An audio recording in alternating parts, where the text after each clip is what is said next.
In the middle of a crowded courtroom, a quiet man faced a charge so small it sounded laughable. Yet within minutes, everything turned upside down. When a single phone call from the Department of Defense stopped, the trial, cold whispers turned into shock, and one officer's swagger collapsed into handcuffs. What secret could flip a courtroom in seconds? Stay tuned, subscribe, like, and share. This story will change how you see justice forever. The courtroom smelled of old wood and polish, the kind of scent that seemed to cling to every courthouse in every small town across America. It was a Tuesday afternoon, just past 1 o'clock, and the air inside the packed chamber was thick with something heavier than humidity, anticipation, judgment, the weight of 100 whispered stories that no one had bothered to confirm, but everyone was ready to believe. At the defense table sat David Cross, a 38-year-old black man dressed in plain clothes that spoke of effort, without luxury, a pressed shirt slacks that had seen better days, shoes buffed but scuffed at the edges. He sat with his hands folded neatly on the worn surface before him, his posture steady, composed, almost too still, as if each breath was a decision, each glance calculated. The charge against him was written in neat block letters at the top of the docket: public disturbance. On paper, it was almost laughable, a low-level misdemeanor, the sort of thing that usually passed through the courts with a fine and a warning. But in this courtroom in this town, those two words had been stretched and twisted until they painted an entirely different picture. In the wooden benches behind him, the gallery buzzed with speculation. Words like dangerous, unstable troublemaker hissed through the air, quiet enough not to reach the judge's ears, but loud enough to stick. Someone muttered that he'd snapped at the corner store, that he'd thrown something, maybe even threatened someone. Another whispered that he'd been in trouble before, that men like him always found trouble. Rumors, half-truths, and flat-out lies had merged into a single story that no one bothered to question. Because in towns like this, once a narrative took root, truth didn't stand much of a chance. Yet, David Cross didn't look like the monster the whispers made him out to be. He looked like a man who had carried more weight than most could imagine, but who had learned the art of carrying it quietly. His shoulders were broad, not from vanity, but from use. His hands steady, the fingers thick and rough, like someone who had worked with them for a lifetime. But what stood out most was his stillness. He sat like someone who knew the cost of movement, who understood that a single twitch, a flash of emotion would confirm every suspicion in the room. His gaze never lifted from the polished wood grain of the defense table, as if the pattern carved by years of elbows and fists and gavels held more safety than the eyes burning into him from every direction. That stillness wasn't weakness. It was restraint, learned, disciplined, and practiced over years of being told to keep his head down, to swallow indignities whole, to survive by silence. He didn't clench his jaw or shift in his seat. He didn't lean forward to plead his case or crane his neck to see who was whispering in the gallery. He simply breathed slow and measured in and out, as though the act itself was both shield and weapon. The irony was bitter. The incident that had landed him here had taken less than 60 seconds. He had been standing in line at the corner store, the same one where half the town bought their morning coffee and gas station sandwiches, when something small spiraled into something big. A spilled cup, a sharp word, a voice raised too loud. The officer had arrived within minutes, and before David could even explain, he was cuffed and shoved into the back of a squad car.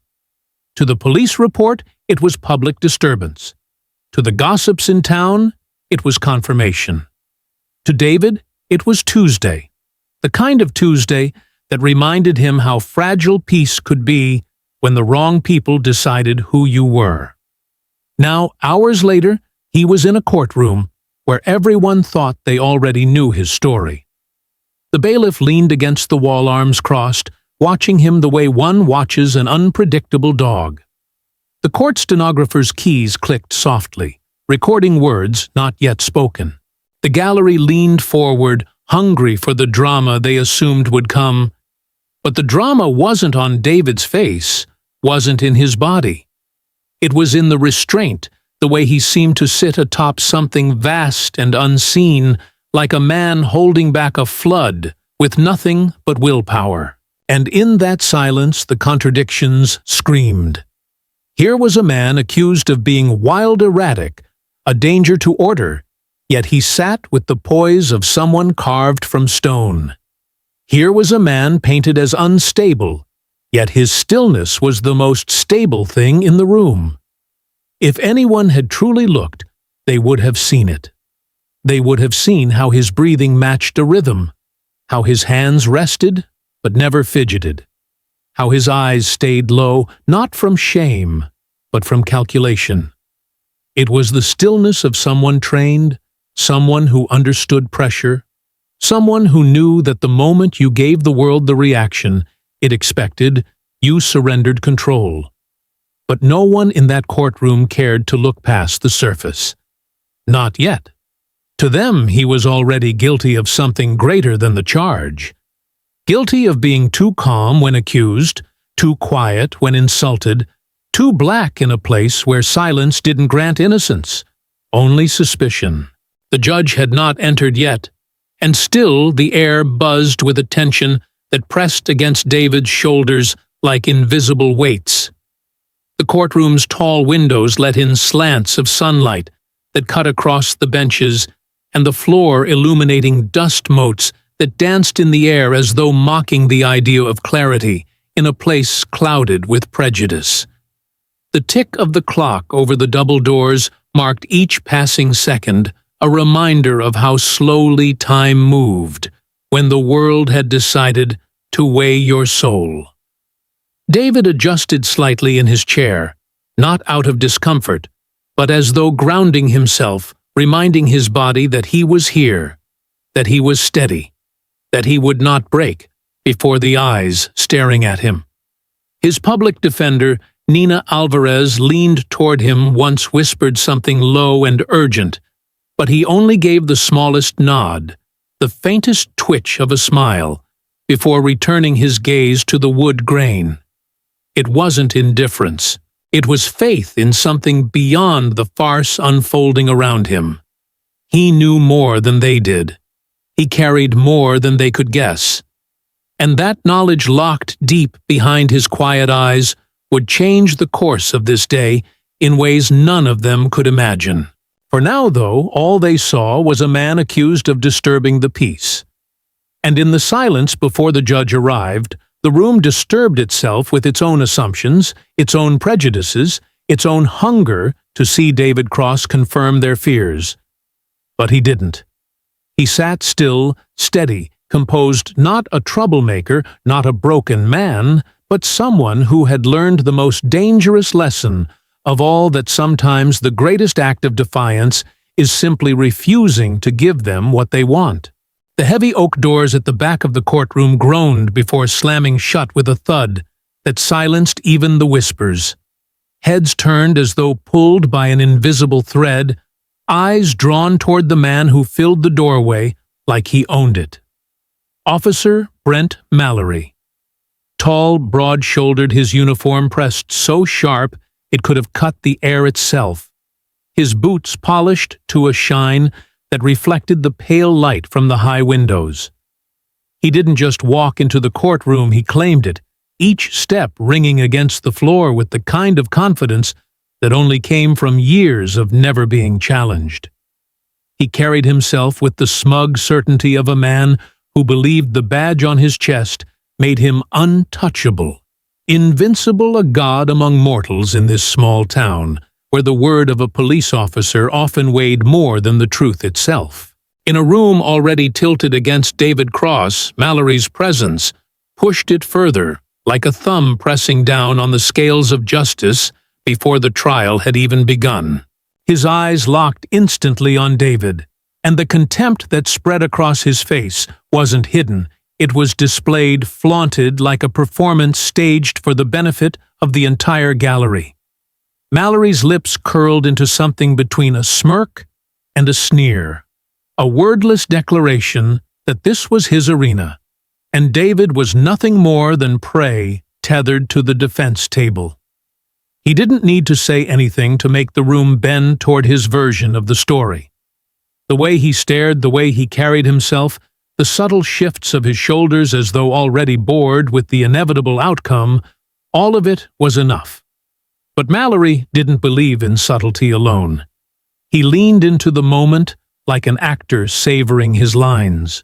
As he passed the defense table, Mallory bent ever so slightly, lowering his voice to a venomous whisper meant to slice directly into David's ear, but loud enough for the first row of spectators to catch. "Didn't think you'd have the guts to show up," he said, each word dripping with practiced disdain. It was the kind of comment designed not for truth, but for provocation, the kind that would draw fire if aimed at most men. But David didn't flinch, didn't blink, didn't even turn his head. His eyes stayed fixed on the wood grain in front of him, his body a study in restraint. If Mallory expected a reaction, he was disappointed.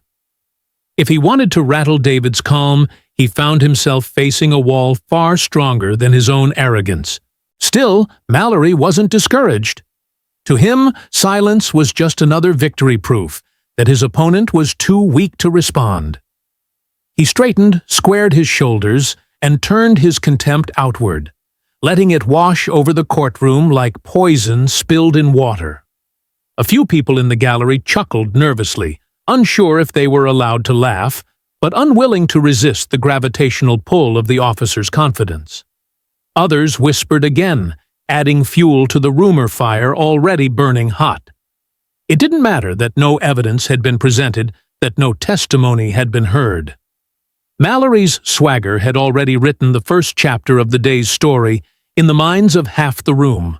Judge Helen Brewer, perched high on the bench, adjusted her glasses as her gaze followed Mallory's entrance. Her stern expression softened just slightly. Not warmth, not kindness, but recognition.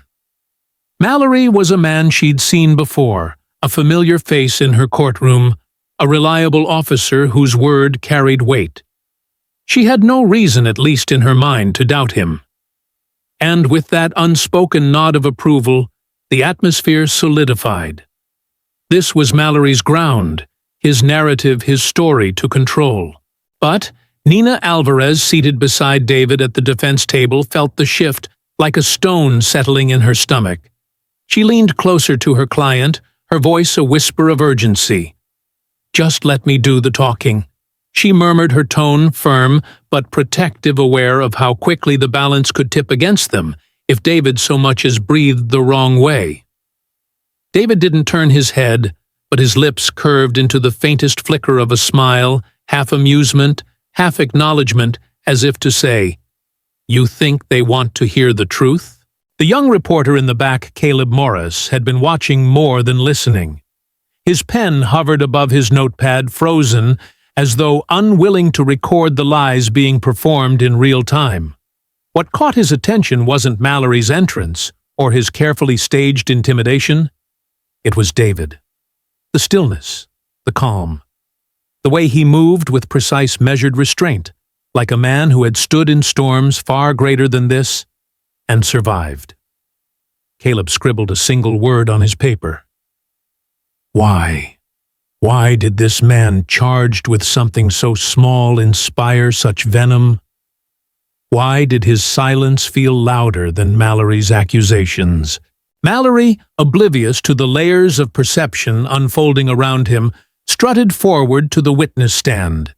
He adjusted the microphone with the arrogance of someone who believed the entire world existed to hear his voice. His first words carried the weight of a practiced script. "When I approached the defendant." He let the word defendant linger sour and dismissive before continuing. His version of events was laced with disdain, painting David as erratic belligerent, the kind of man who thinks rules don't apply to him. The phrase hung in the air heavy with implication, and the gallery nodded almost on cue. They knew what he meant. They always knew. And it had nothing to do with what David had actually done.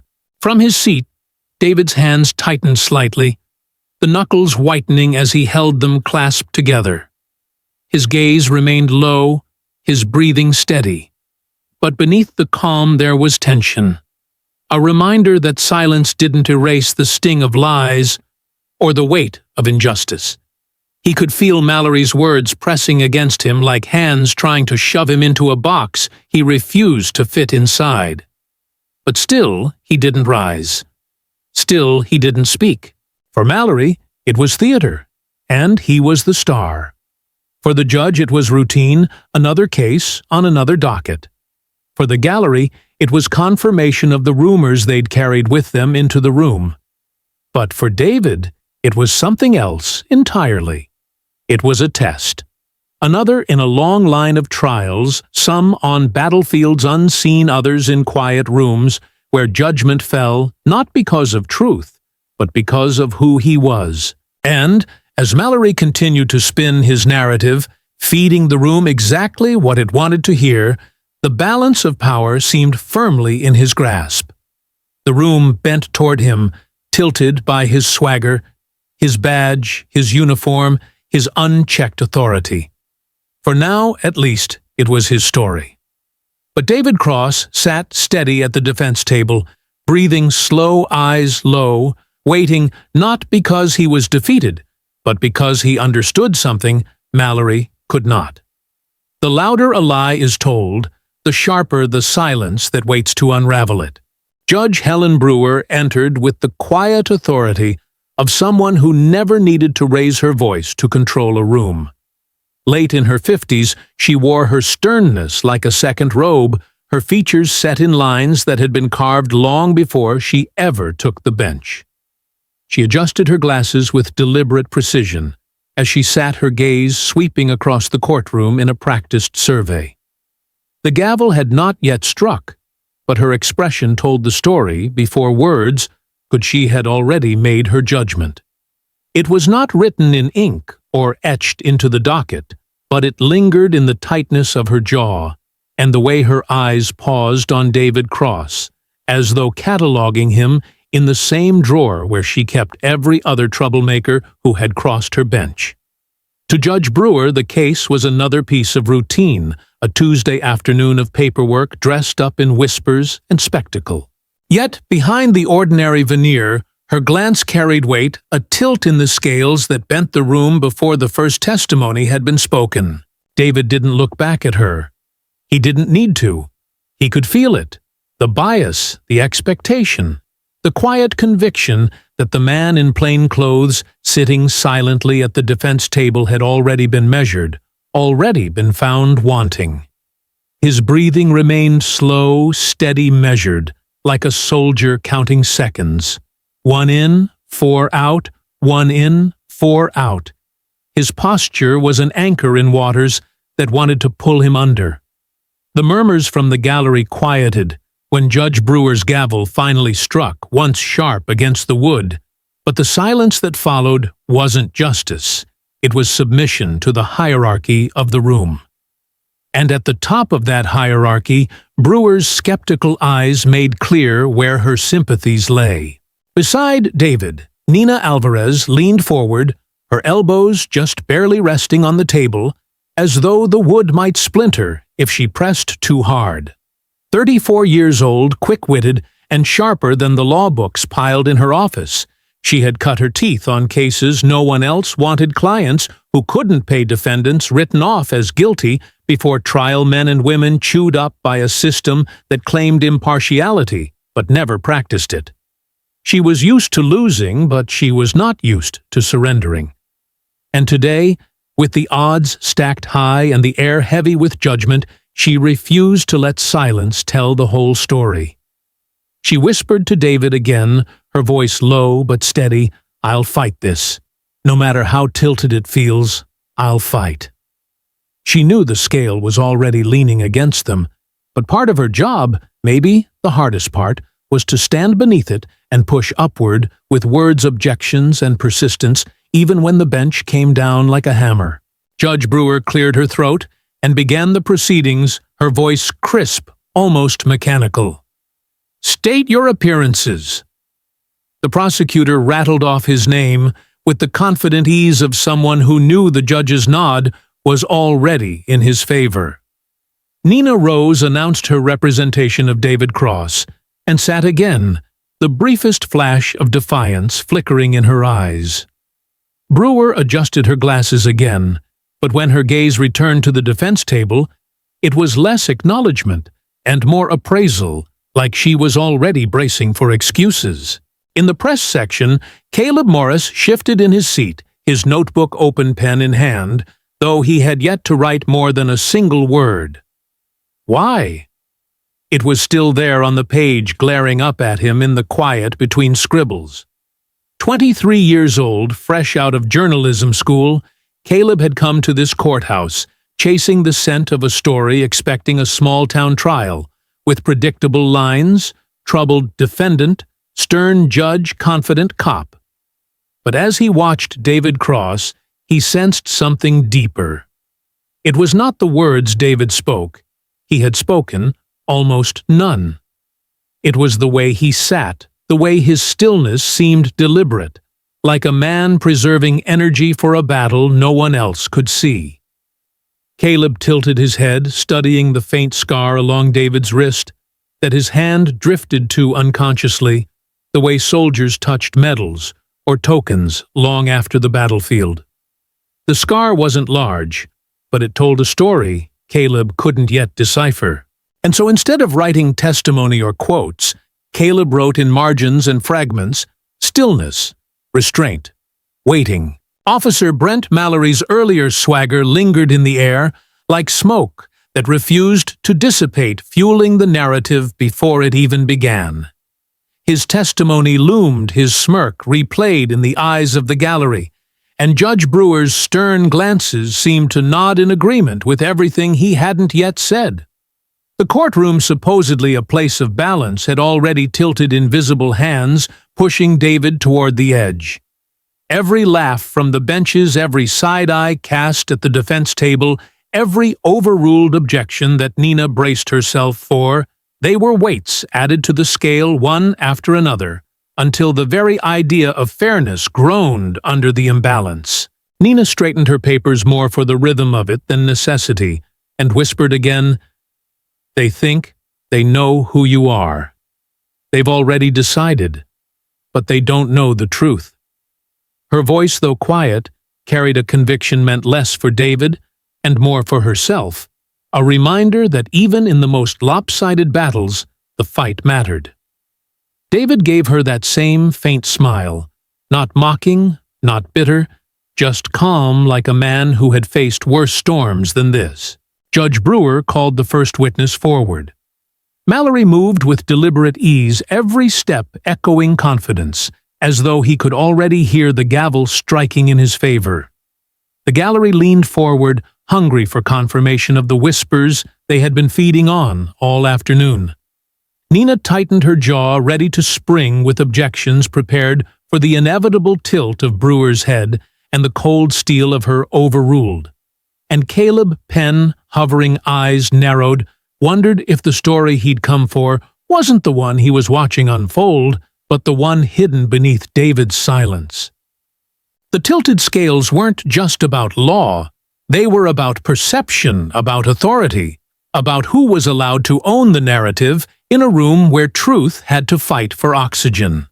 And as Mallory approached the stand, his badge gleaming under the courtroom lights, his smirk returning as if rehearsed, the imbalance pressed heavier on David's shoulders.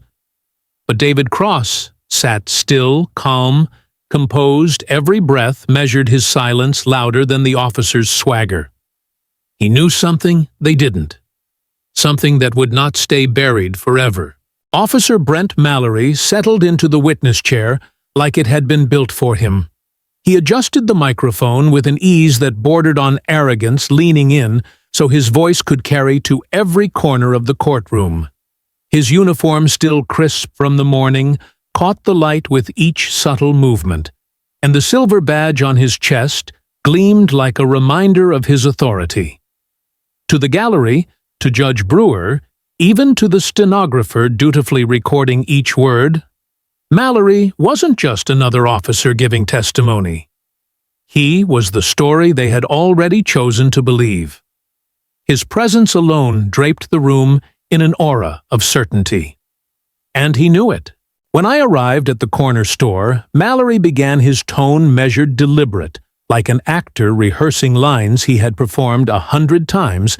The defendant was already agitated, belligerent, the kind of man who thought rules didn't apply to him. He paused, letting his words settle like a stone dropped in still water, sending ripples through the room. The gallery leaned forward in unison, feeding on the narrative. The words weren't just testimony, they were confirmation of the whispers that had filled the benches before Judge Brewer even took her seat. David Cross sat perfectly still at the defense table, his hands clasped so tightly his knuckles had gone pale. His eyes remained on the table, fixed on the wood grain, as though it anchored him to the floor. Inside he could feel the sting of each lie, each carefully chosen phrase that recast a quiet man in line at a corner store into a threat to public peace. He breathed in slow 4 counts. Exhaled. He had faced worse interrogations than this in places far from small-town courtrooms, in times when silence meant survival. Today was no different, except the battlefield was perception, and the weapon wielded against him was a badge. Mallory's words painted an image so vivid, it was easy for the gallery to see it. A dangerous black man, unpredictable, defiant, a storm waiting to explode. He raised his voice.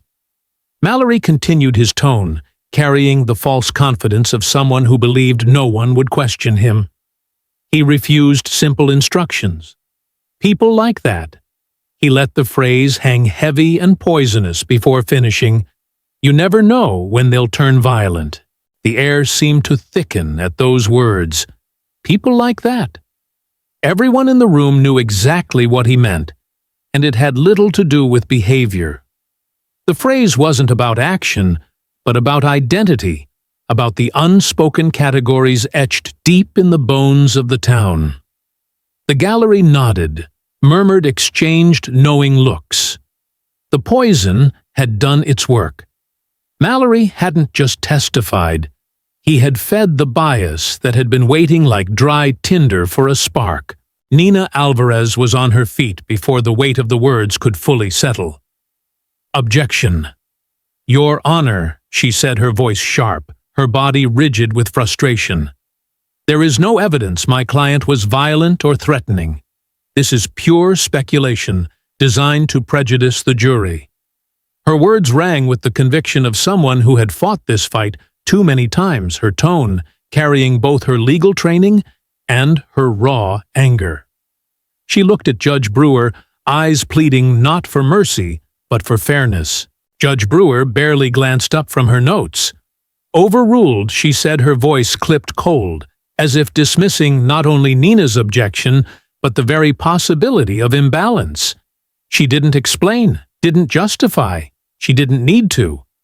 In this courtroom, her word was law, and with that single strike, the scales tipped further against David.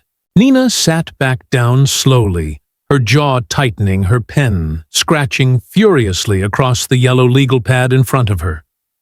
Beneath her breath, just loud enough for David to hear, she muttered, "We're not letting that slide." But the words, as fierce as they were, felt smaller in the vastness of a courtroom already slanted toward Mallory's narrative. Caleb Morris, from the press section, felt his pen freeze over his notebook again. He had expected lies, every reporter did, but the ease with which the courtroom absorbed them unsettled him. Mallory's testimony was theater, yet no one treated it as such.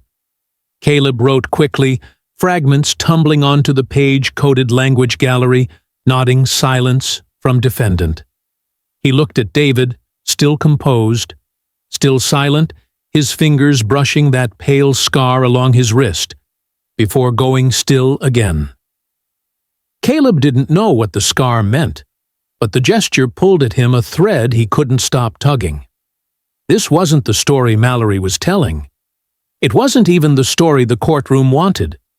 It was something else, something deeper hidden beneath silence and scars. Mallory pressed on his voice, rising just slightly, as if to emphasize his dominance. He described David as erratic, unpredictable, the kind of man who posed a risk to anyone around him. He conveniently left out that David had been standing in line quietly, that he had helped an elderly woman with her groceries only minutes before. Those details, the truth, were omitted, as if they never existed. And in their absence, Mallory's performance filled the void. His voice was steady, his posture commanding his authority unchallenged. The imbalance in the room was suffocating. Each time Nina opened her mouth, Judge Brewer's gavel of words came down. Each time Mallory exaggerated, the gallery leaned in closer, eager to be swept along. And through it all, David Cross sat unmoving, his stillness, an act of defiance no one could quite name. He refused to give Mallory the satisfaction of anger, refused to let the courtroom see the toll of the lies stacking against him. To the casual eye, his silence looked like surrender, but to anyone watching closely, like Caleb, like Nina, it was something else. It was strategy. Mallory ended his testimony with a flourish, a shake of the head that conveyed practiced disappointment. "People like him," he said again, his voice dripping with certainty. "You can't take chances with them. You have to act before they do." It was a line designed to land, and it did. The gallery exhaled in agreement, the judge made a note on her pad, and the story seemed cemented in place. But beneath that heavy silence, beneath the weight of the lies and the tilt of the scales, something else was stirring. David Cross's silence wasn't empty. It was waiting. Every measured breath, every unclenched muscle, every refusal to meet Mallory's stare was a choice, a quiet act of resistance against a narrative he knew wouldn't hold forever. Because the truth, no matter how buried, has a way of clawing to the surface. And while Mallory's words bent the room for now, the tilt couldn't last. Not when the ground beneath them was already shifting. Mallory left the witness stand with the same swagger he had entered, with his testimony still hanging in the air like smoke that refused to clear. He didn't walk straight to his seat, as most officers did when dismissed. Instead, he chose the long path, the deliberate arc that carried him directly past the defense table. His boots struck the floor with sharp rhythmic beats, the sound designed to echo in David Cross's ears, to remind him of who supposedly owned this room. Each step was measured arrogance, each sway of his shoulders a performance of dominance. As he approached the gallery, held its collective breath, sensing that something unscripted was about to unfold. Mallory leaned in ever so slightly, lowering his voice, so that only David, Nina, and the unlucky few in the first row could hear. "Look at me when I'm talking to you." He muttered the words low and venomous, more hiss than speech. It was not a request. It was a command, the kind an officer expected to be obeyed without hesitation. But David didn't move. His gaze stayed fixed on the polished wood grain of the table, the same anchor he had held to all afternoon. His silence was sharper than any retort, and that refusal, his absolute stillness, was louder than if he had shouted back. For Mallory, that silence was intolerable. He couldn't leave it at words. So as he passed behind David's chair, hidden from the judge's line of sight, his boot shot out fast and hard. The toe connected with David's shin beneath the table, a brutal jab disguised as a step. The sound was muffled, but the reaction was instant. David's body rocked ever so slightly from the impact, though he caught himself before the movement could betray pain. but the gallery saw it. A woman in the second row gasped audibly, her hand flying to her mouth. "Did he just?" someone whispered, but the words were cut off by the sharp bark of the bailiff order. Nina Alvarez was on her feet before the echo of the strike had faded. Her chair screeched against the floor, her legal pad tumbling onto the table as she pointed a shaking finger at Mallory. "Your Honor," she snapped, her voice trembling with fury. "The arresting officer just physically assaulted my client in open court." Her words cut through the stunned silence, carrying the weight of outrage, disbelief, and desperation all at once. Judge Helen Brewer didn't even flinch. Her eyes flicked from Nina to David, then to Mallory, who now stood a few feet away with a smirk barely contained on his lips. He adjusted his belt like nothing had happened, his posture casual, confident, daring the judge to believe otherwise. Brewer set her pen down on the bench with deliberate care, her movements slow enough to broadcast disdain. "Sit down, counselor," she said coldly, her voice sharp enough to slice through Nina's protest. "Or, I will clear this courtroom. With all due respect, Your Honor." Nina pressed her hands, trembling as she fought to keep her voice steady. "Let the record reflect that Officer Mallory just struck my client." Brewer's jaw tightened. She leaned forward slightly, her gaze hard enough to silence the entire gallery. "The record," she said, each word pronounced with icy precision, "will reflect whatever I say it reflects. Now, move on." The words landed heavier than Mallory's boot. Nina's arms dropped to her sides, her shoulders slumping with disbelief, but her eyes burned with anger. She sank back into her chair, muttering, "We're not letting this slide," though her voice was too quiet for anyone but David to hear. Mallory, emboldened by the judge's dismissal, let the corners of his mouth curl upward into a grin. He had delivered his strike and walked away unscathed. To him, the silence that followed was victory. He turned his back on David and resumed his seat with exaggerated calm, folding his arms across his chest, as though nothing at all had happened. But David Cross knew the truth of what had just occurred. He felt the throb in his shin where Mallory's boot had landed, but he breathed through it with the discipline of a man who had survived worse than cheap shots in courtrooms. 1 in. 4 out. 1 in. 4 out. The rhythm steadied him, carried him back to places where endurance meant life, and losing composure meant death. He pressed his fingers briefly against the scar on his wrist, the old habit resurfacing like muscle memory. The pain in his leg was sharp, but it was familiar. Pain was an old companion. What mattered wasn't the strike, it was the choice not to strike back. Because if he did, if he so much as twitched in retaliation, every lie Mallory had told would suddenly become truth in the eyes of the gallery. The whispers of dangerous, unstable, unpredictable would roar to life. The gavel would fall, and the narrative would be sealed. So David stayed still. He refused to give them the reaction they craved, the confirmation they were desperate for. His strength wasn't in retaliation. It was in restraint. From the press row, Caleb Morris's camera clicked twice in rapid succession. Through his lens, he captured the perfect contrast, Mallory's smirk wide and smug, and David's unshakable calm, his profile set like stone. Caleb lowered the camera slowly, his fingers trembling. He had come to cover a small-town disturbance case, but now he knew he was witnessing something far greater. He scribbled furiously in his notebook, "Assault in open court, judge dismisses silence as defiance." The gallery, though hushed by the judge's command, could not unsee what had happened. The gasp had spread like a ripple, and even though the courtroom was now still, tension hung in the air, like a storm cloud heavy and waiting to burst.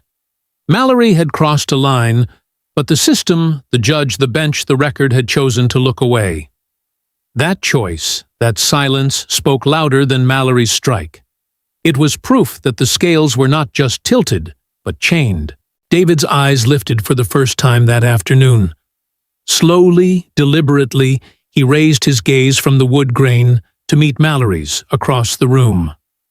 Their eyes locked for less than a second, but in that second, Mallory's grin faltered. Because what stared back at him wasn't weakness, wasn't fear, wasn't surrender. It was control. It was a man who knew exactly what he was capable of, who had chosen silence not out of cowardice, but out of strength. And that strength was more dangerous than any outburst Mallory could provoke. The courtroom air grew thick with that unspoken understanding. Mallory shifted in his seat, covering his discomfort with another smirk. But his jaw had tightened, his eyes flickering with something he hadn't expected to feel in this room, unease. David inhaled slowly, exhaled with control, and lowered his eyes once again. His shin throbbed, but his will remained unbroken. In this battle of provocation and restraint, he had already won something far greater than the gallery could comprehend. He had denied Mallory the satisfaction of victory. He had denied the courtroom the spectacle it craved. And though no one said it aloud, though the record refused to reflect it, the truth was there, etched in silence, captured in photographs, waiting for the moment when it could no longer be denied. The silence that followed Mallory's smirk felt suffocating. The gallery shifted in uneasy whispers, the bailiff's eyes flicking nervously between Nina Alvarez and Judge Brewer, as though afraid another outburst might fracture the fragile control of the room. David Cross sat unmoved, still breathing, with the discipline of someone who had endured far worse than courtroom humiliation. His hands clasped so tight the tendons in his wrists stood out. The room was tense, wound tight as a bowstring, and then cutting through it with shocking abruptness came the sharp trill of a desk phone. It rang once, twice, 3 times. Each shrill note bounced off the paneled walls louder than it had any right to be in that moment. Every head turned toward the clerk's desk, where Linda Shaw, a woman in her early 50s with wire-rimmed glasses and a tidy bun, stiffened at the sound. Her hands trembled slightly as she lifted the receiver, pressing it to her ear with the cautious air of someone who had never once been interrupted mid-hearing. "Superior Court Clerk's office," she said, her voice steady but polite, expecting perhaps a misdial, or maybe a frantic juror calling late. But whatever words came through the line froze her where she sat. Her eyes widened behind the glasses, and her posture went rigid, as though she had been doused with ice water. She listened for 3 long seconds, and then her gaze flicked sharp, immediate, and undeniable straight toward the defense table, toward David Cross. The gallery noticed. Murmurs began to stir again, this time not in gossip, but in confusion. Why would the clerk be looking at him? Linda's lips parted, her voice quieter now, almost reverent. Yes, I understand. One moment, please." She covered the receiver with her palm and rose half out of her chair, turning toward the bench. "Your Honor," she said, her tone unusually careful. "There's an urgent call. They're asking for you. By name." Judge Brewer frowned, irritation tightening her features. "This is a court proceeding, Ms. Shaw. Take a message." Linda shook her head quickly, an uncharacteristic breach of courtroom decorum. "They insist it's urgent, Your Honor. And—" She hesitated, glancing again at David, the color draining from her cheeks. "And they mentioned the defendant by name." A ripple of gasps swept through the gallery like a wave. Caleb Morris's pen slipped from his fingers, clattering to the floor. Even Nina Alvarez, who had steeled herself against every tilt of the scales that day, sat back in her chair, her brow furrowed. David's name mentioned by someone on a phone call mid-trial. Judge Brewer narrowed her eyes, her annoyance mixing with something else, now curiosity, maybe unease. And who exactly is calling? Linda swallowed her voice, nearly a whisper, as though saying the words aloud might shift the entire earth beneath them. The Department of Defense. The words dropped into the room like a bomb. A collective intake of breath filled the chamber, the buzz of fluorescent lights suddenly too loud in the silence that followed.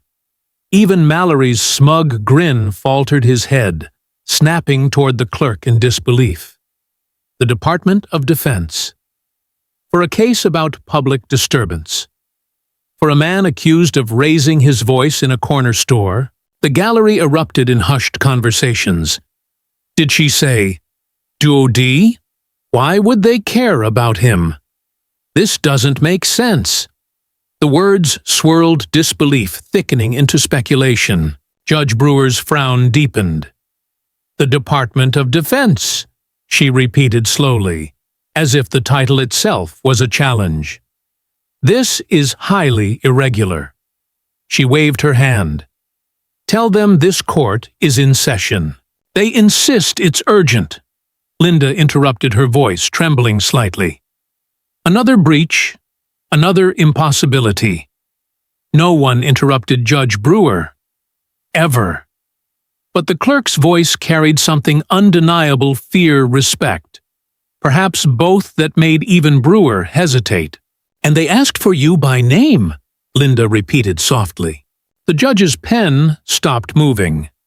She sat back, her eyes darting to David, quick and sharp, as though trying to reconcile what she was hearing with the man sitting silently at the defense table.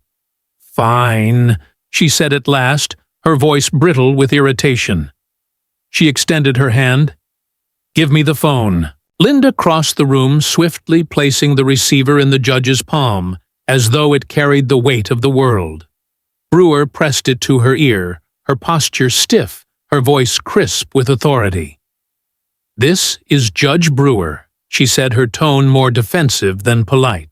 The courtroom fell into dead silence. Every shuffle stilled, every whisper hushed. Only the faint hum of the lights and the faint scratch of Caleb retrieving his pen filled the space. The judge's face, so practiced in composure, betrayed the first flicker of change as the voice on the other end spoke. Her eyes narrowed, then widened.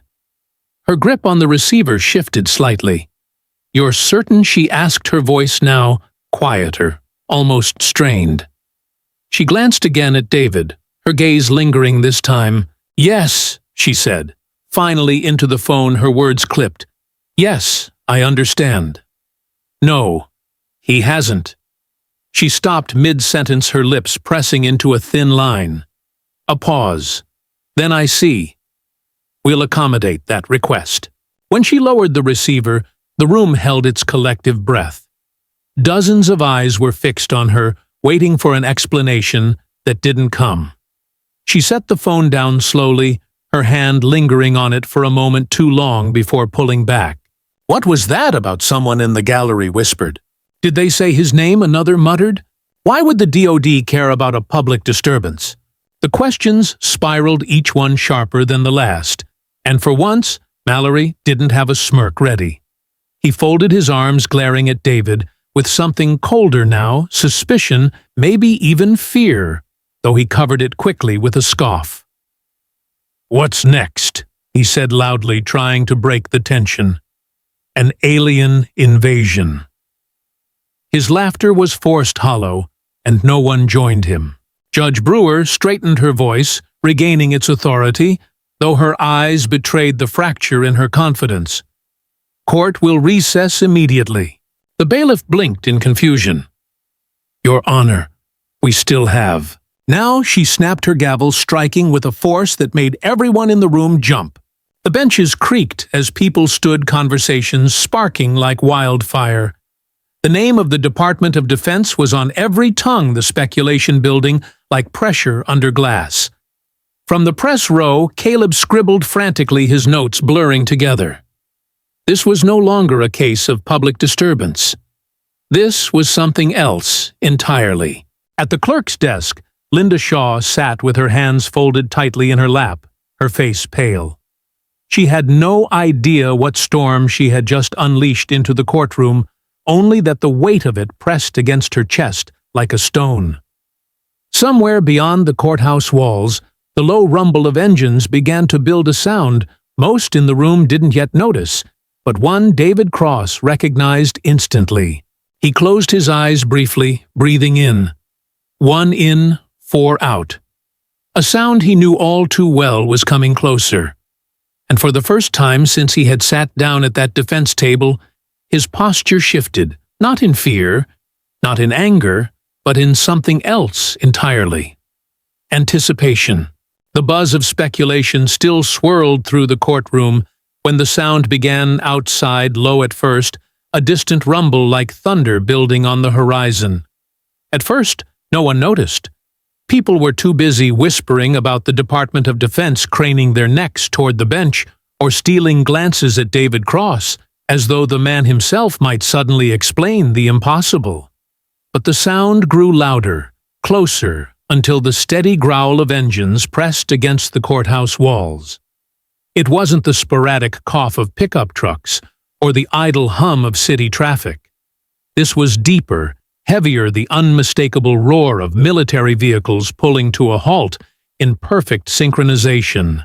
The gallery began to stir, faces turning toward the tall windows that framed the courtroom. A pause rippled through the air, followed by the sharp metallic click of multiple doors opening outside. Then came the boots, dozens of them hitting the pavement in unison. The cadence was unlike anything the townspeople had ever heard. Not the casual shuffle of courthouse visitors, not the impatient tapping of jurors waiting to be dismissed. This was precision, discipline, purpose. The kind of sound that didn't just announce arrival, it announced authority. Inside, the murmurs rose to a frenzy. What's going on? Is this part of the trial? Why would the army be here? The bailiff, caught between training and panic, stepped toward the doors as though he might intercept whatever was about to come through.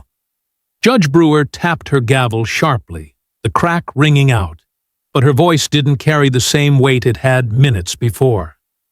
The authority she wielded so easily over Nina Alvarez, over David Cross, over the gallery, it faltered in the face of something larger, something that made even her gavel sound small.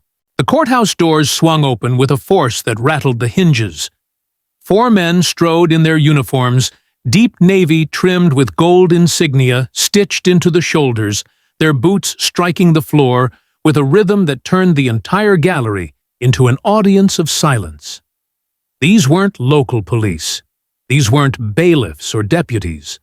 These were soldiers, their posture crisp, their gazes sweeping the room with quick professional efficiency. Their presence shifted the air instantly calm, commanding absolute. And then behind them came a man who carried authority not in his stride alone, but in the weight of decades carved into his frame. General Samuel Porter. His uniform was white dress, immaculate, adorned with ribbons and medals that testified to campaigns most in the room had only ever read about in history books. His face was weathered, his jaw set, his eyes hard as iron, but steady as stone. Even without the uniform, even without the medals, his presence would have been enough to still the chatter.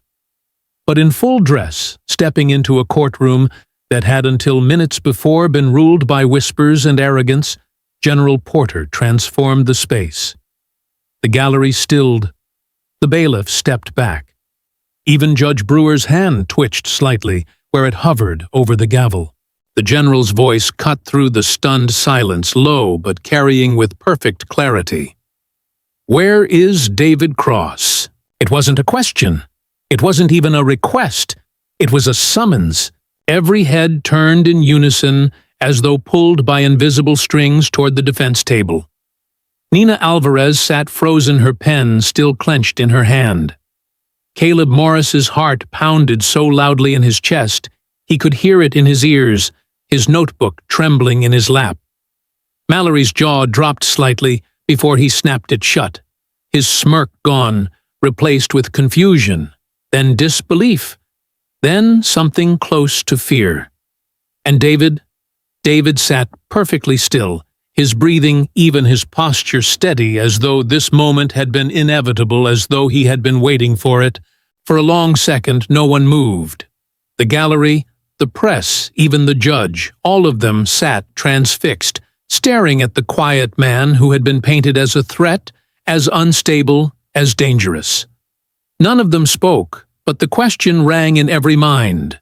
Why would a general, a decorated commander, walk into this courtroom asking for him by name? Slowly, deliberately, David lifted his eyes from the wood grain of the table. He met General Porter's gaze across the courtroom, and in that single glance, everything shifted.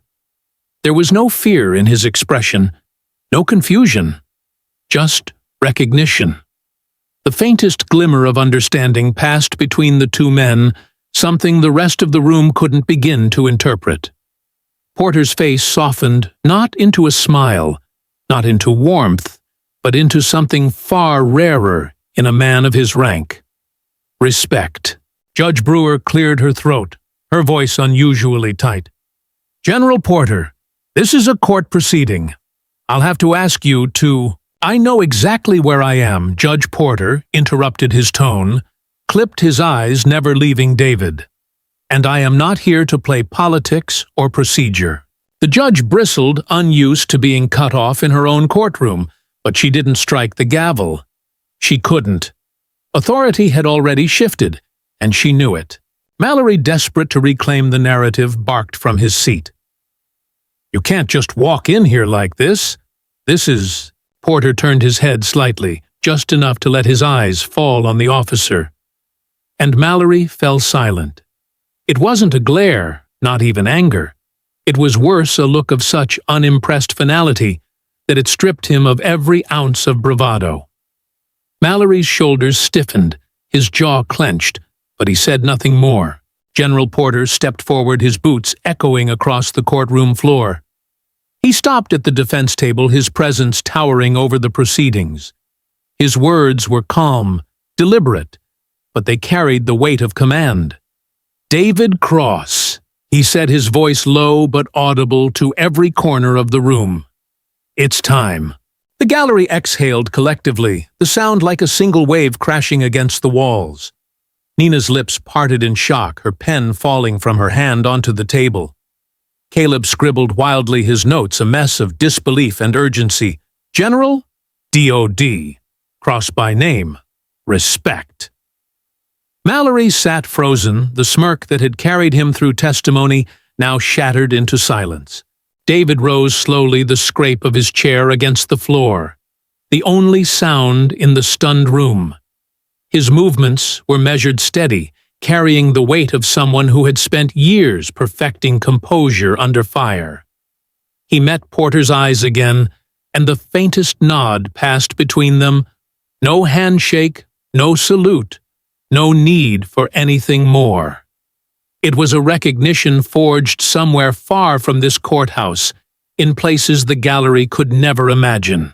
The murmurs swelled again, confusion blending with awe. Who is this man? Why does a general know his name? Why would the Department of Defense care about him? The questions circled the room like a storm, but no answers came. Only the silent truth settling in everyone's chest. David Cross was not who they thought he was. And in that moment, the balance of power that had tilted so heavily toward Mallory, toward Brewer, toward the lies that had filled the courtroom, shifted completely. What had been contempt only minutes before was now stunned disbelief. And disbelief, as it always does, cracked open the door to revelation. The room was frozen in disbelief, every eye locked on the man who had been sitting quietly at the defense table as though he were just another defendant in another trivial case. Now, with General Samuel Porter standing a few feet away, calling him by name, the silence was thick enough to choke on. David Cross stood tall, his calm presence unchanged, But around him the atmosphere had shifted entirely. No one breathed too loudly. Even Judge Brewer, who had ruled her courtroom like a monarch mere minutes before, gripped her gavel as though it might steady her trembling hand. General Porter did not waste time. From beneath his immaculate white dress jacket, he withdrew a flat leather case. He carried it with the reverence of someone holding more than just paper documents that were heavy, not because of their weight, but because of what they represented. He stepped forward, placing the case firmly on the judge's bench. The soft thud, as it landed, reverberated through the room like a hammer blow. "Your Honor," Porter said, his voice steady, clipped, and commanding. "This needs to be entered into the record immediately." Brewer eyed the case with suspicion, her mouth tightening into a thin line. "And what exactly is this?" she asked, her voice sharper than she intended, though the cracks of unease showed in the way she shifted in her seat. "Declassified documentation," Porter replied, "authorized by the Department of Defense just hours ago. For your eyes only." A ripple ran through the gallery. Gasps, murmurs, the scraping of shoes, as people leaned forward to catch every word. Caleb Morris's pen nearly tore through his notebook as he scrawled furiously, "Declassified documents.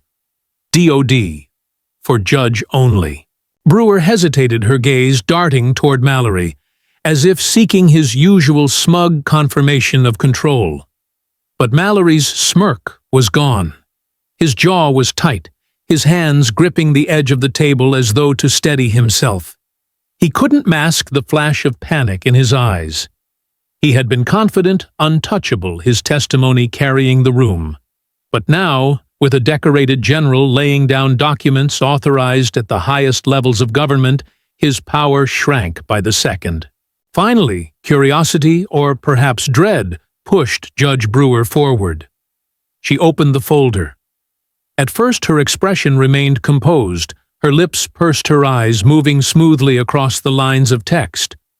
But as she read deeper, the mask began to crack. Her brow furrowed. Her lips parted slightly.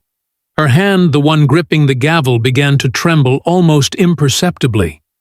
Line by line, word by word, the foundation of the narrative she had allowed to take root collapsed beneath her. Porter didn't wait for her to finish. He turned toward the courtroom, his voice carrying with the authority of a man who had commanded soldiers on battlefields far more dangerous than this. "You've been told this man is a defendant. David Cross, charged with disturbing the peace." He paused, letting the absurdity of the accusation settle in the air. "But that is not the truth. Not the whole truth." The gallery leaned forward, breathless. Nina Alvarez's eyes widened, her legal pad forgotten on the table. Caleb's hand shook as he scribbled, "Not defendant. Not whole truth." Even the bailiff, who had once looked at David with suspicion, now shifted uneasily as though sensing the tides turning. "David Cross Porter," continued, his voice sharp and unwavering, "is a decorated Army Special Forces veteran. He is the man who led one of the most dangerous hostage rescue operations in recent military history, an operation spanning 3 countries deep in hostile territory under conditions so severe most missions would have been abandoned before they began." A sharp gasp echoed from the back of the room. Someone whispered, "My God." Porter's voice grew stronger, filling every corner of the chamber. "He went in with 6 men. He came out with every single hostage alive. 23 souls. Not one left behind." The murmur that rippled through the room was unlike the whispers from earlier. This was not fueled by suspicion or contempt. This was awe, recognition. The dawning understanding that the man they had dismissed as a troublemaker had done what few in the world could claim. He had brought people home alive at risk of his own life in silence, without recognition or applause. Judge Brewer's eyes darted from the documents in her hands to David, then back again, as though she were struggling to reconcile the two realities. the quiet man in plain clothes at the defense table, and the soldier whose sealed records had just been opened on her bench. Porter's voice cut sharper now, exposing the truth with every word. Most of you have never heard of these operations because the records were sealed, wiped from public view to protect him from the terrorist networks still hunting him today. His service, his sacrifice, his survival, it was classified, buried to shield him from those who would see him dead. The silence that followed was deafening. Caleb's pen hovered over the page, his hand shaking. Nina Alvarez's throat tightened as she glanced at David, who remained still steady, though the faintest glimmer of something unreadable lingered in his eyes. Relief, perhaps, or the quiet vindication of truth finally surfacing. Porter didn't stop. David Cross is not just a veteran. He is still serving this country in ways most of us cannot begin to imagine. Right now, he is a federally protected witness in an ongoing national security case tied directly to matters of homeland safety. The words hit the courtroom like a thunderclap. Gasps, exclamations, murmurs erupted in waves. The phrase "federally protected witness" echoed like a drumbeat, each repetition sinking deeper into Mallory's pale face. Because suddenly, the kick beneath the table, the strike meant to humiliate a defendant, was no longer just misconduct. It was something far worse. Porter turned his gaze directly toward Mallory, his voice dropping into something cold, lethal. Any harm against him, any threat, any assault, is not just misconduct. It is a federal crime, an offense punishable under the highest statutes of this nation's law. Mallory's face drained of color, his jaw clenching as if the words themselves were shackles. The gallery erupted into whispers again, but this time they were different. Not rumors, not judgment. Shock. Horror. The realization that the officer who had strutted in with unchecked authority had not only lied, but had laid hands on a man the government was bound to protect at the highest level. Brewer swallowed hard, her composure cracking under the weight of what she had just read. Her gavel hand twitched, but she didn't strike it. She couldn't. Because striking it now would not reassert her authority. It would only highlight how much of it she had already lost. David Cross, through it all, remained calm. He stood steady, his expression quiet, almost unreadable. Not triumphant, not smug, just composed. As though the truth had always been waiting, and now that it had surfaced, he needed no celebration. His silence said everything strength does not need to shout. For the first time all day, Sergeant Brent Mallory had nothing to say. His swagger was gone, his smirk erased his shoulders tight, with the knowledge that the room had shifted irreversibly. He was no longer the man in control of the narrative. He was the man who had just kicked a war hero, a federally protected witness, a man whose silence now stood taller than his lies, and the courtroom, once poisoned with whispers of dangerous and unstable, sat in stunned disbelief, the truth crashing over them like a tide that could never again be rolled back. The air in the courtroom hung heavy after General Samuel Porter's revelation, as though the oxygen itself had thickened under the weight of truth. Every whisper, every shifting seat, every stunned gasp had already remade the room into something unrecognizable from the one David Cross had entered an hour earlier. The gallery that once viewed him as a threat now stared at him in silence, their assumptions shattered. Judge Brewer, her gavel useless at her fingertips, sat as pale as parchment, unable to reclaim her grip on a proceeding that no longer belonged to her.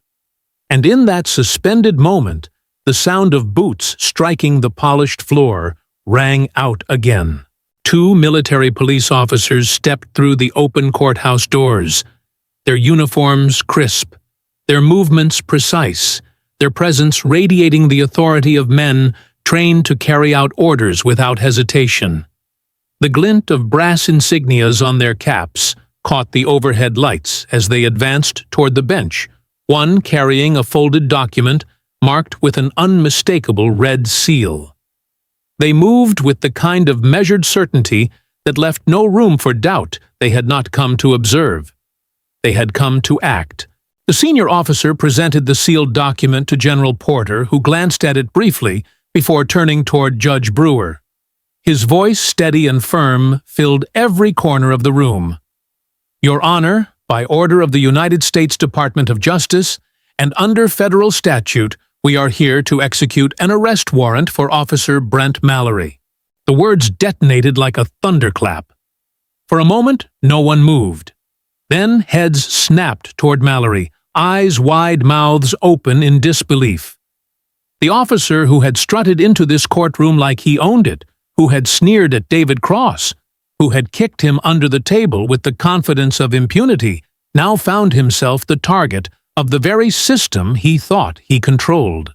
For assaulting a federally protected witness, Porter continued, his voice sharp as a blade. This officer stands in violation of federal law. Mallory blinked as though he hadn't heard correctly. You've got to be kidding me, he muttered, his laugh, brittle, desperate, the kind of laugh a man gives when he realizes the ground beneath him has disappeared. He looked to Judge Brewer for rescue, but her eyes were fixed on the documents in front of her, her face drained of color. The gavel that had silenced Nina Alvarez again and again now sat untouched, irrelevant. The military police stepped forward in perfect unison. Sir, one said, his voice, professional, unyielding, you need to stand and place your hands behind your back. I'm not going anywhere.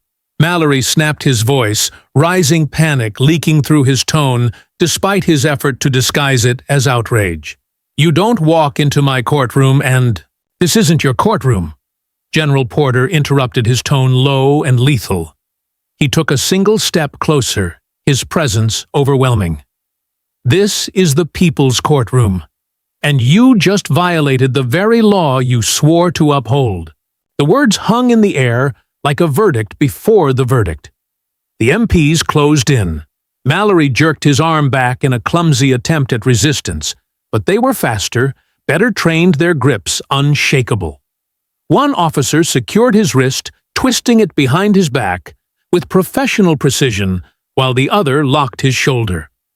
The metallic click of handcuffs echoed through the chamber, sharp and final. Gasps rippled through the gallery. Nina Alvarez pressed a hand to her mouth, her eyes wide. Caleb Morris scribbled furiously, though his notes blurred as his hands trembled. His camera shutter snapped instinctively, capturing the exact second Mallory's arrogance collapsed into humiliation. Even the bailiff, who had once stood at Mallory's shoulder as an ally, now stepped back, his expression unreadable, his silence deafening. Mallory's face flushed deep red, his teeth clenched. You can't do this, he spat, struggling against the steel around his wrists.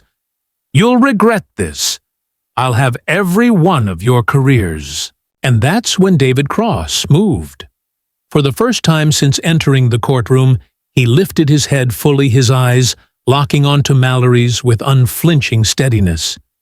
He rose slowly, the scrape of his chair across the floor, the only sound in the stunned silence. His voice, when it came, was low, deliberate, every syllable heavy with the weight of truth. You thought the law was beneath you, David said, his gaze never wavering. The room leaned in as though the walls themselves strained to hear. Turns out, it was always above you. The words sliced through the silence sharper than any gavel, truer than any testimony. For a long second, no one breathed. Mallory froze mid-struggle, his eyes wide, his face betraying the exact moment the truth settled on him like a crushing weight. His bravado deflated. His fight melted away. The MPs guided him toward the doors, his boots scraping across the polished floor, no longer striding with swagger, but dragged by gravity itself. The courtroom remained hushed, the only sounds the click of the cuffs and the heavy doors swinging shut behind him. When they closed with a resonant thud, it was as though the air shifted entirely. The balance of power had flipped, and everyone knew it. Judge Brewer sat slumped slightly on her bench, her authority fractured beyond repair. She couldn't meet the eyes of the gallery. Her gavel sat untouched, irrelevant, now that real justice had walked through the doors. Nina Alvarez exhaled slowly, her lips curving into the faintest smile, small, restrained, but carrying the triumph of someone who had spent her career fighting uphill battles and had just seen the slope reverse for once. Caleb Morris lowered his camera, his notebook trembling in his hands. He looked at David, his mind reeling the headline he had prepared about public disturbance now obsolete. He realized he hadn't just covered a case. He had witnessed a reckoning. And David Cross, he simply sat back down, the faintest glimmer of a smile tugging at the corner of his mouth. Not smug, not victorious, just steady, composed, vindicated in silence. For the first time all day, the crowd saw him for who he was: not a threat, not a rumor, not a defendant to be dismissed. They saw him as something greater, a symbol of restraint, dignity, and justice, finally finding its mark. The gallery shifted, the murmurs beginning again, but they were different now. No longer whispers of suspicion, but of respect, awe, recognition. The man who had sat in stillness, who had absorbed humiliation without retaliation, had proven stronger than the lies stacked against him. Justice for once had risen above arrogance. And in that quiet courtroom filled with people who would never see the world the same way again, David Cross became more than a man on trial. He became a reminder etched into every witness, every photograph, every breathless word, that silence, discipline, and truth could overturn even the most corrupt of narratives. The reckoning had come, and this time it had chosen the right man. What unfolded in that small courtroom wasn't just a clash between one arrogant officer and one quiet man. It was a mirror held up to America itself. David Cross showed us that true strength isn't measured by how loudly you shout or how quickly you strike back. It's measured in restraint and discipline, in the faith that truth, no matter how delayed, will rise. Sergeant Brent Mallory believed he was untouchable, that his badge placed him above accountability. But the moment the Department of Defense walked through those courthouse doors, the lie collapsed. And that's the lesson for us, for every citizen watching. Justice bends when we stay silent, but it straightens when ordinary people refuse to let lies go unchallenged. Clerk Linda Shaw made one phone call. Caleb Morris kept his pen moving. Nina Alvarez kept objecting even when overruled. Each of them played a part in shifting the tide. And when General Samuel Porter revealed who David truly was, a hero, who had led a mission to bring 23 hostages home alive, we were reminded that appearances deceive, that the people dismissed as troublemakers may be the very ones who have already carried this nation on their backs. So what does that mean for you sitting at home watching this? It means your voice matters. It means one letter, one recording, one vote, one act of courage can expose corruption and defend truth. America is not defined only by its laws on paper, but by the people willing to stand up when those laws are trampled. David's words echo still, "You thought the law was beneath you. Turns out it was always above you." That reminder isn't just for officers in a courtroom, it's for all of us. The law, fairness, accountability, these belong to the people, and they only live if we keep them alive. So if this story moved you, if it reminded you that justice can still arrive, even when the odds seem stacked against it, take a moment now, subscribe to our channel, hit that like button, share this video with someone who needs to hear it. Because truth is contagious when it spreads, and together, story by story, Voice by voice, we can make sure that justice isn't just promised, it's delivered.